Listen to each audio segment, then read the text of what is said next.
Hello বন্ধুরা, welcome to সঙ্গে শাহান।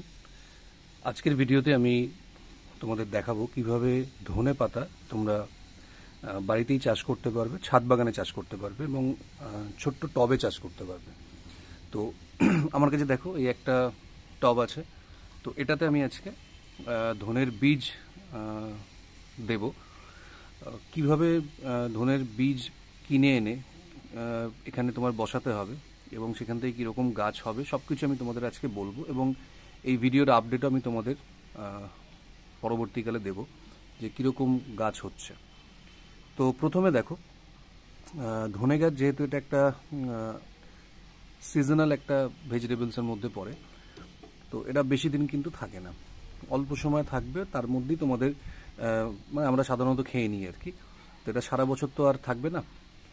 তো সেক্ষেত্রে আমাদের খুব বেশি কিছু কিন্তু মাটি তৈরি করার ক্ষেত্রে দরকার হবে না। একদম সামান্য কয়েকটা জিনিস দিলেই মাটি সুন্দরভাবে তৈরি হয়ে যাবে। এবং সবথেকে বড় ব্যাপার যেটা যেটা আমি ফলো করি সেটা হচ্ছে যে জিনিসগুলো আমরা খাই, সবজি ফল যেগুলো আমরা খাই, আমি সেই সমস্ত গাছে কিন্তু কেমিক্যাল সার দিই না।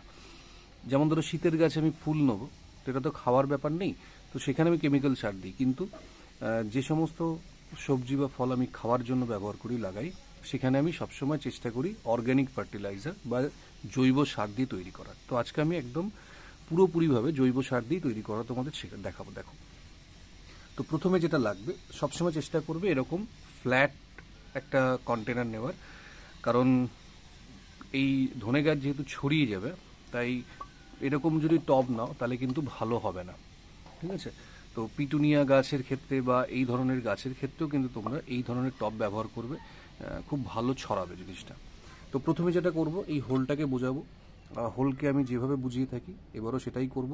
তো এরকম একটা ঢেউ খেলানো খোলামকুচি নিতে পারো, টব ভাঙা, বা আরেকটু ফ্ল্যাট হলে হবে, কোনো অসুবিধা নেই। এটাকে এরকম করে আমরা দিয়ে দেবো। দেখো, মুখটা আমরা বুঝিয়ে দিলাম।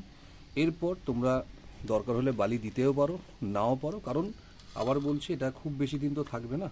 তো সেক্ষেত্রে আমি তবু একটু বালি দিয়ে দিলাম, এটা আমার অভ্যাস বলতে পারো। তো উপরটা আমি চাপিয়ে দিলাম যাতে জল নিকাশির ব্যবস্থাটা ভালো থাকে, ব্যাস এইটুকুই, আর কিছু না। হলো, এইবার আমাদের যেটা দিতে হবে সেটা হচ্ছে মাটি।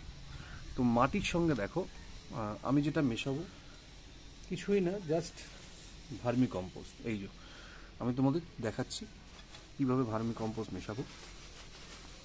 তো এই হচ্ছে ভার্মি কম্পোস্ট, দেখে নাও, কালো রঙের।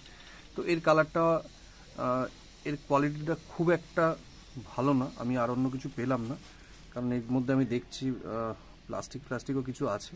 তো যাই হোক, একটু ভালো কোয়ালিটির হলে কিন্তু এর কালারটা একটু ব্রাউনিশ হবে, একদম এরকম কালো হয় না সাধারণত। যাই হোক, যেটা তোমরা পাবে, গোবর সার পেলে গোবর সার দেবে, পাতা পচা সার পেলে পাতা পচা সার দেবে। তবে গোবর সারের আমি যে সমস্যাটা আগেও বলেছি যে প্রচণ্ড আগাছা হয়। তো এখানে আমার আছে প্লেন গার্ডেন সয়েল। দেখো, প্লেন গার্ডেন সয়েল, এর মধ্যে কোনো সার নেই। হ্যাঁ, তো এই গার্ডেন সয়েলটা চেষ্টা করবে যতটা গুঁড়ো করা যায়। এই যে দেখো এইগুলো আছে, এগুলোকে যতটা গুঁড়ো করে নেওয়া যায়। হ্যাঁ, এই যে এইগুলোকে সবসময় চেষ্টা করে ফেলে দেওয়া। এরকম যদি গুঁড়ো হয় সব থেকে ভালো হবে, কারণ খুব তাড়াতাড়ি শিকড় ছড়াবে। আচ্ছা, এর মধ্যে আমরা মিশিয়ে নেব ভার্মি কম্পোস্ট। তো ভার্মি কম্পোস্ট যেহেতু জৈব সার, এর কোনো মাপ নেই, তুমি তোমার মতো যতটা পারো দিতে পারো। এমনকি তোমরা পুরো গাছটাকেই এই ভার্মি কম্পোস্টের ওপর রাখতে পারো, মানে চাষ করতে পারো, সুন্দর গাছ হবে। তো এটা আমি দিয়ে দিলাম। তো এর মধ্যে দেখো আমি মিশিয়ে নিলাম। তো এটাকে এবার আমি এইভাবে মিশিয়ে নেবো ভালো করে।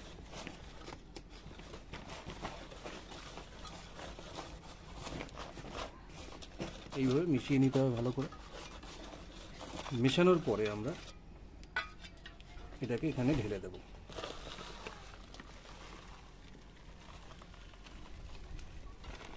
আচ্ছা দেখো, এখানে আমরা এরকম করে ঢাললাম, পুরোটা কিন্তু আমরা ঢালবো না। তো একটা লেয়ার হলো। এই লেয়ারটা হওয়ার পরে আমরা যেটা করব, এইভাবে চেপে দিলাম। এরপর আমরা দেব বীজ। মানে ধনের বীজ। তো ধনের বীজ দিতে গেলে যেটা করতে হবে, এটাকে অন্তত 24 ঘন্টা জলে ভিজিয়ে রাখবে। যেমন এটা আমি গতকাল কিনে ভিজিয়ে রেখেছিলাম, তো এখন দেখো সুন্দরভাবে সোক করে নিয়েছে, মানে বীজগুলো প্রত্যেকটা দেখো জল টেনে নিয়েছে যা যাওয়া। কিন্তু ফাটাবো না এটাকে, যেমন আছে সেরকমই রেখে দেবো, দিয়ে ছড়িয়ে দেবো। তো এতে প্রচুর বীজ আছে, 10 টাকার বীজ কিন্তু তোমার পুরো সিজনের ধনে হয়ে যাবে আর কি, একটা ফ্যামিলি খেতে পারবে, এত বীজ হবে। তো আমি এখানে অল্পই কিছু দেবো, কারণ এরকম আমার আরও টব আছে, সেই টবগুলো তোমাকে বসাতে হবে। তো এইভাবে আমরা বীজটাকে ভালো করে নিয়ে, এরকম করে নিয়ে দেখো জাস্ট ছড়িয়ে দেবো, এইভাবে এইভাবে ছড়িয়ে দেবো বীজগুলোকে। এইভাবে আমরা চারিদিকে ছড়িয়ে দিতে হবে। তো কম বেশি হলে কোনো অসুবিধা নেই, কারণ এগুলোকে তো আমরা আর কোথাও রিপোর্ট করব না। তো বেশি হলেও সেগুলো আমাদের খাওয়ার কাজে লেগে যাবে। তো ব্যাস এইটুকু দিলেই প্রচুর গাছ হয়ে যাবে। তোমাদের পরে আমি দেখাবো অবশ্যই কীরকম কী গ্রোথ হচ্ছে। চারিদিকে ছড়িয়ে দাও, হয়ে গেল। তো এই যে আমি ছড়িয়ে দিলাম বীজগুলোকে, এরপর যেটা করতে হবে সেটা হচ্ছে এই যে মাটিটা পড়ে আছে, এটাকে আমরা উপরে একটা লেয়ার করে দেবো। কারণ এইভাবে থাকলে কিন্তু গাছ হবে না, তারপরে পাখিতেও খেয়ে নেবে। তো এইভাবে আমরা উপরে বাকি মাটিটাকে ছড়িয়ে দেব।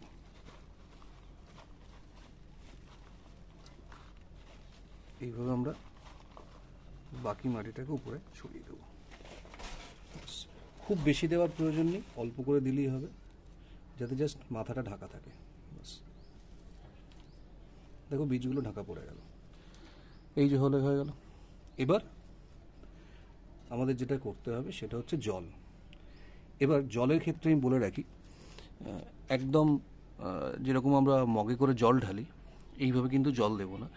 যদি স্প্রিঙ্কল করে দেওয়া যায় আর কি, ছড়িয়ে দেওয়া যায় খুব ভালো হয়, আর না হলে হাতে করে নেব, নিয়ে সেটাকে দেবো। কীভাবে দেবো সেটাও তোমাদের আমি দেখাচ্ছি।